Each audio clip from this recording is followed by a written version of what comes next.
Corporate America CEOs and executives love driving around in these Audi RS models, but I would say that most of them have no idea what these cars are even about.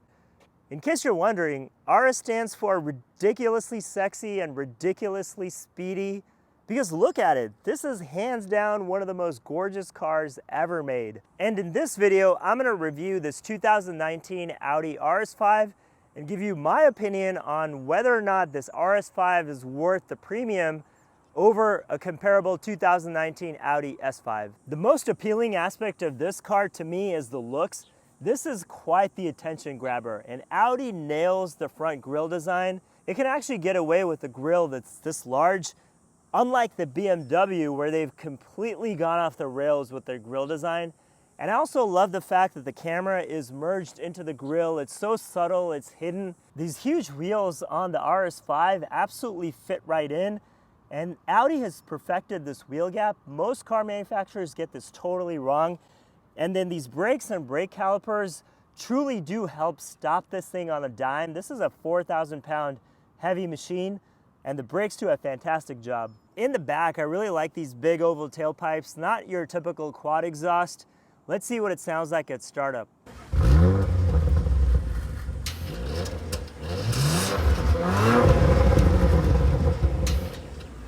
What's creating those sounds is a 2.9-liter twin-turbo V6 engine, 444 horsepower, 443 pound-feet of torque, almost 100 horsepower more than a 2019 S5, and that's what makes this RS5 the car that it is. When we take this thing out on the road, you'll see how much fun 400 plus torque is on a car like this. On the inside, I wish Audi did a better job of making this RS5 stand out more, give you some indication that it's not just a standard S5 or a standard sports sedan, it's something more. And in the car, you just don't get that.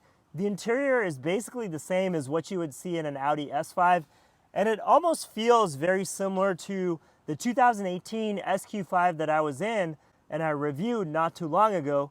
So that would be my only complaint here, is I just wish it stood out in some way, and it doesn't in this car. Because the interior is so similar across the Audi lineup, they don't let you forget what kind of car you're in, because the RS5 badges are everywhere in this car. Wherever you look, outside or inside, you'll be greeted with an RS5 badge. It's probably Audi's way to save money though. Instead of changing things up, just put the RS letters everywhere. The practicality in this car is just limited to 2 adults back here though. Nobody can really fit in the middle because of this huge center column. And if you were to squeeze somebody in the middle back here, they would really hate their life. But then what I do like with what Audi has done back here is you have this center armrest that comes down.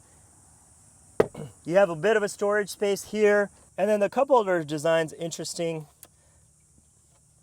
You can't fit very big cups in there though, just get the smallest size you can at McDonald's. Even though you can only fit 2 people in the back comfortably, you do have this very nice hatchback, and once you pop it open, there's so much space in there to throw in anything you want to. This is pretty good for a really fast sports sedan. The seats on this car are very comfortable, and this one comes with a seat massager, which is very important because after all those runs with 443 pound-feet of torque, you're going to need to relax. This one comes with the virtual cockpit that comes with all of the other Audis in the same generation. The most important part is the drive mode, where you want to be an individual, because the thing that you want to make sure you do is keep the suspension control and comfort and everything else in dynamic, because the suspension on this is pretty stiff, and having the setting at comfort makes a world of difference when you're driving. Driving around in this 2019 RS5, you never quite get the impression of what it's really capable of. It's almost too refined and too sophisticated. It's lacking a bit of that edginess that I really wish this car had. It's like an Olympic athlete that's dressed up in a suit. Looking at them, you would never know that they could run the marathon in less than 2 hours. That's what this car feels like. There's a lot there, but you just don't know that it exists. You have to go find it. But then whatever questions you had about the performance of the car, It instantly disappears as soon as you floor the throttle, just like this.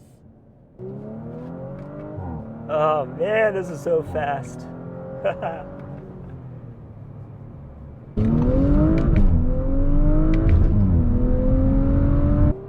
love this low end torque.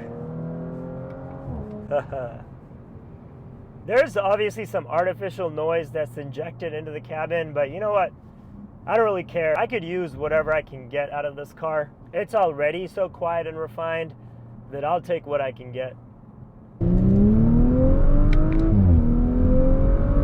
And it's not even just the straight line speed and acceleration. That's a lot of fun. The way this car can turn and handle corners is pretty impressive.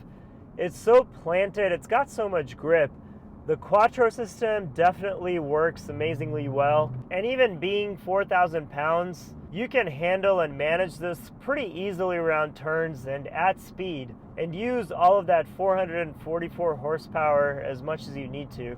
All of that extra power is so much more fun when you're coming out of these turns and you just want to rocket out of them, and the RS5 does exactly that. It's really an extremely impressive car, handles super well, it's got tons of power, tons of speed, and it can obviously do things that an S5 can't. You feel very confident whipping this thing around turns. At no point do you feel any hint of instability. And for a larger car, this is very tossable, great turn-in. And in the back road and country roads, this thing is so much fun, and you can really just let it loose and enjoy the RS5.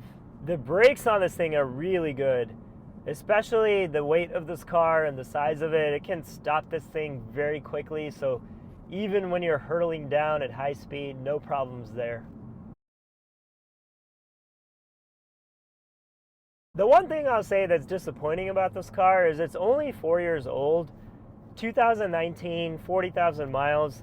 I'm hearing way more rattles and loose shaking everywhere than I should. I would have expected this car to be much more tightly put together, especially considering its age. But I don't know how long this will last. So it does make me question the build quality and the durability of how this thing was put together. In comfort mode, the ride is pretty great. In dynamic though, it's very stiff. But I love the individual option on here where you can mix and match the different settings. So everything in dynamic with the ride and comfort is the best way to go. Because then you can actually have a nice ride, but then everything else is tuned up. So you can still get the amazing handling and all of that power. The heads-up display is nice as well. It's perfectly lined up so you know how fast you're going, which in this car you have to keep an eye on the speed, because if you're not, you could easily be going way faster than you should. This 2019 RS5 is undoubtedly an incredible car, but comparing it to a 2019 S5, there is about a $15,000 price difference. A 2019 S5 would be about $35,000. This one would be about $50,000 for a comparable amount of miles. Now, when it comes down to picking an RS5 over an S5, it comes down to three things. Number one is the looks. To me, this car is simply stunning, really stands out against the S5. Most people wouldn't be able to tell, but to me, the RS5 is absolutely incredible looking. The second thing is how rare this car is. I can't even remember the last time I saw one. Nobody drives these things, so if you have one, you'll be one of a handful of people to be driving around in an RS5. Lastly, it's about this power plant and this engine. Almost 100 horsepower and torque over an S5. And to me, that's a no-brainer because I have the need for speed. I don't know about you, but if I can drive something that goes to 0 to 60 in less than 4 seconds, count me in. But $15,000 is a lot of money. And if you have the money, the RS5 is an easy purchase. But for $35,000 or even cheaper for an older S5, that is really a great car for the money. So from a value perspective, the S5 is a clear winner. But if you were to be emotional about it like me and be addicted to power, then this is the car that you'd want.